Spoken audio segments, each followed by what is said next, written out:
muhora duhagaze ni mu ngoro y'umwami tugiye kuganira na Alexis Ndayambaje atubwire ubuzima n'amateka umwami yabaye.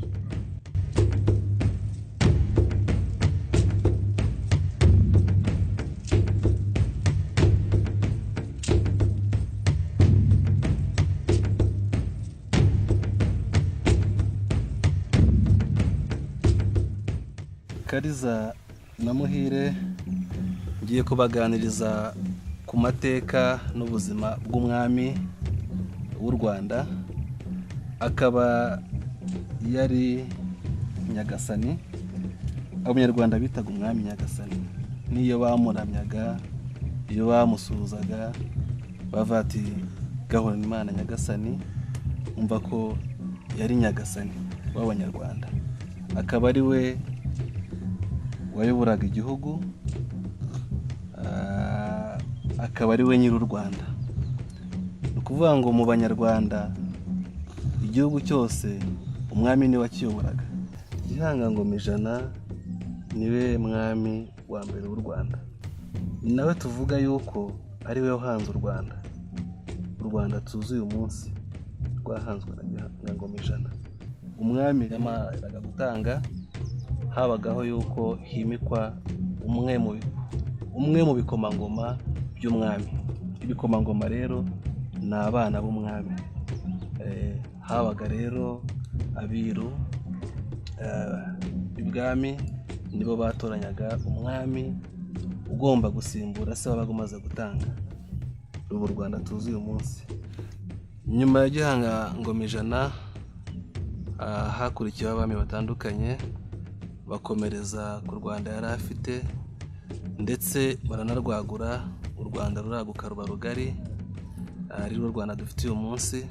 Ariko nanone navuga ko rwa Rwanda abami baguye cyane, abami b'intambara, rwaje kugabanywa n'abazungu. Uyu munsi tukaba dufite igihugu gitoya. Abazungu baratunyaze, batunyaga igice kinini cy'igihugu. Uyu munsi rero dufite rutoya. Muri abo bami bose babayeho, bose baharaniraga guteza imbere u Rwanda ndetse n'Abanyarwanda. Bateje imbere igihugu mu mibanire myiza y'Abanyarwanda, ndetse bakanabafasha no kubaho neza. Umwami yakamiraga rubanda. Rubanda mvuga ni Abanyarwanda, abantu muri rusange b'Abanyarwanda. Iyo wazaga ibwami ntacyo waburaga. Iyo wabaga ushonje baguhaga amata bakakugaburira, ndetse umwami akanakugabira. Abami rero b'u Rwanda bagabiye abantu benshi. Umwami bavuga ko yicaga rubanda. Umwami iyo wamusangaga wabaga ukize. Iyo wabaga wakosheje, kumva Muhi, iyo wabaga wakosheje ukaza ibwami warakiraga, warababarirwaga. None se kuki abami batakibaho ko kandi batubwiye ko bari abantu beza? Kariza, urakoze ku kibazo cyiza ubajije. Uyu munsi ntabwo abami bakiriho, cyane ko n'ingoma ya cyami yarangiye. Yararangiye ariko mu mpera z'1960. Uyu munsi nta mwami dufite, kuko umwami u Rwanda rwari rufite yaratanze. Umwami ntapfa, agira ate? Aratanga. Ntabwo bavuga ngo umwami arapfa, ahubwo aratanga. Ubwo ni ukuvuga ko uyu munsi u Rwanda ntabwo ruri mu ngoma ya cyami, turi muri repubulika iyoborwa n'abaperezida. Ikindi ni uko nta n'umwami ukiriho, yaratanze. Uyu munsi Nyagasani muramuzi? Nyagasani ni Imana. Umwami rero yari nk'Imana mu Rwanda, ariko hakabaho n'Imana yo mu ijuru Abanyarwanda bemeraga. Urumva yuko iyo wageraga ibwami, wageraga imbere y'umwami ntacyo waburaga. Nk'uyu munsi iyo tugeze imbere y'Imana. Muhire rero, abami, umwami nakubwira ko yabagabaga. Ushobora kuza ibwami uri umukene utagira inka, umwami akaguha nk'ishyo. Ishyo ni inka nyinshi zigera ku 100. Urumva umwami atari umuntu mwiza? Waba utagira isambu akaguha nk'umusozi wose. Umva iyo yaguhaga inka yagombaga no kuguha urwuri aho inka zirisha. Ukagenda ugashyira inka mu rwuri ndetse ugahinga ugatunga nawe ugatunganirwa.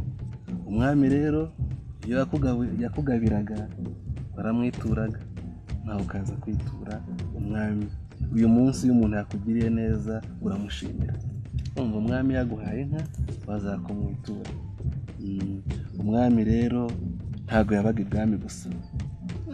ibwami gusa, yasangaga n'abaturage ahantu batuye mu misozi. Kuki nta mwana wasimbuye umwami watanze? Urakoze cyane Muhire, umbajije ikibazo cyiza cyane. Impamvu uyu munsi nta mwana w'umwami wasimbuye se ku ngoma ni uko umwami w'u Rwanda wa nyuma twari dufite ari we Kigeli wa gatanu Ndahindurwa. Ntabwo yigeze ashaka, ntiyakoze ubukwe. Iyo umuntu rero atakoze ubukwe ngo ashake umugore nta nubwo abyara. Nta muntu babyarana kuko atashatse umugore. Iyo umuntu adashatse umugore ntabwo ashobora kubyara umwana. Nabakubwiye yuko kare mu bana b'umwami ariho hatoranywagamo uzamusimbura. Kuvuga ko nta bana yari afite ngo batoremo umwana uzasimbura umwana. Urabyumva neza? Niyo mpamvu rero uyu munsi nta mwami uhari kuko umwami wa nyuma w'u Rwanda atashatse. Impamvu atashatse rero ni iyi kandi yari ashaje. Ni uko nta mwami w'u Rwanda ushakira mu mahanga. Cyaraziraga gushakira ishyanga. Bavuga ko ari ishyanga kuko atari mu Rwanda. Yagombaga gukora ubukwe mu Rwanda, abanyarwanda bagataha ubukwe bwe, ibirori bye bikaba byiza. Ariko rero kuko atari mu Rwanda yari yarahunze ntago yashatse. Urumva ko nawe yakomeye ku muco w'u Rwanda, ntiyakora kirazira. Nta kirazira yabayeho kuko ntiyashatse umugore. Urumva se umwami w'u Rwanda atari afite n'umuco? Kuba yarashaje agapfa atarongoye ni wa muco w'u Rwanda. Yanze gukora ikosa. Niyo mpamvu nta mwami uyu munsi dufite kuko umwami wa nyuma atashatse. Ntabwo yabyaye, nta mwana yabyaye. Yaza kubyara rero akabyara abahungu, muri ba bahungu be niho hari kuzava umwami. Ariko nanone ntakubwiye yuko nta ngoma ya cyami ikiriho. Uyu munsi dufite nde? Uyu munsi dufite perezida. Kera kibaho ubwami habagaho umwami. Uyu munsi hariho repubulika, dufite nde? Perezida. Perezida uramuzi? Yitwa nde? Paul Kagame. Urakoze cyane. Baca umugani mu Kinyarwanda ngo utegeze ibwami abeshywa byinshi. Ndabashishikariza gusura iyo ngoro y'umwami.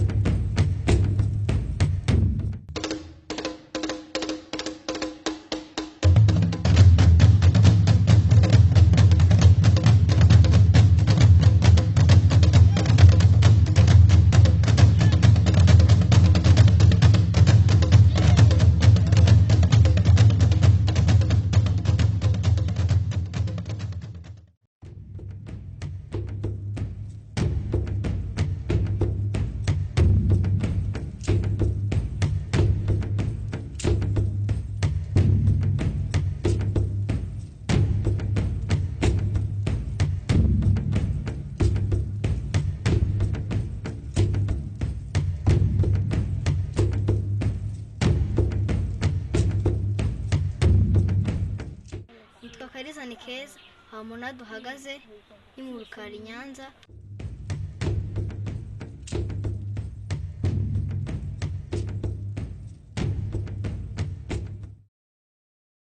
Ese aha niho umwami yabaga.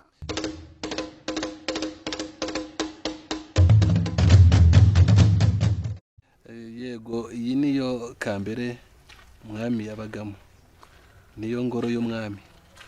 Urabona ko ari inzu nini cyane, ni inzu ibereye umwami. Iyi nzu rero ubona itandukanye n'inzu zose z'abanyarwanda. Urabona ni nini, yubatse neza, ikindi urabona ko ifite n'agasongero hejuru ku nzu, hejuru ifite agasongero, ikagira n'utundi tubiri twitwa amashyoro. Utwo tubiri twitwa amashyoro turiyibona hariya, nitwo dutandukanya inzu y'umwami n'inzu z'abandi banyarwanda.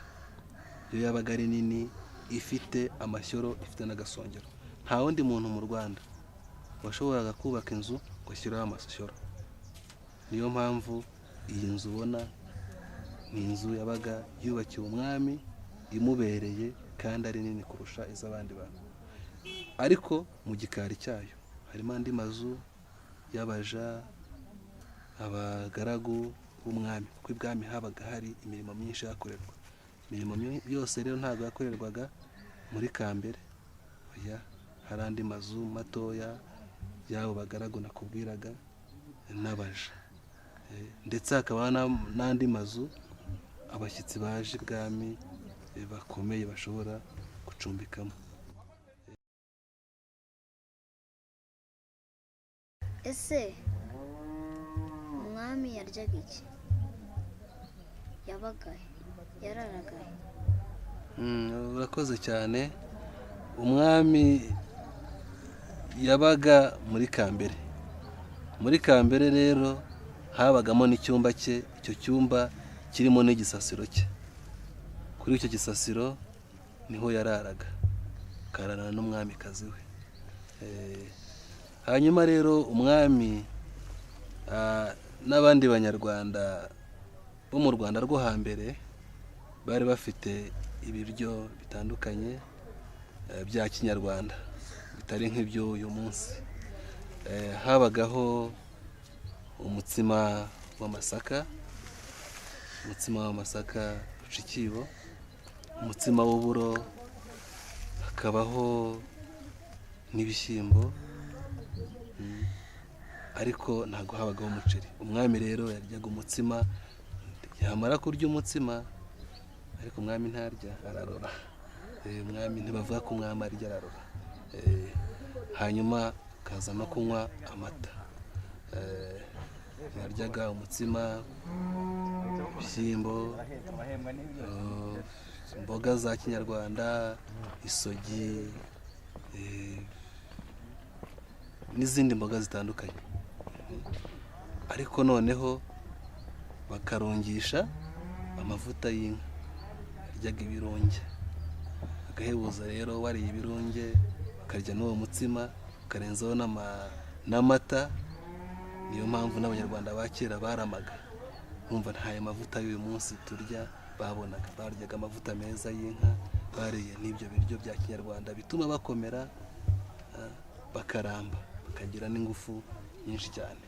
Niyo mpamvu wabonye cyangwa se wabonye ku mafoto ugasanga umwami nk'umugabo w'igikwerere, umusore cyane, ubona ufite ingufu. Niyo mirire ya kera yatumaga baba abasore, baba barebare kubera kunywa amata.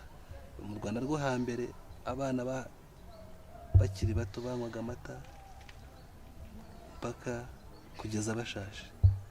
Hari byinshi bigize amateka yacu, amateka y'abanyarwanda. Ndagushishikariza gusura iyi ngoro y'umwami mu Rukari, Nyanza.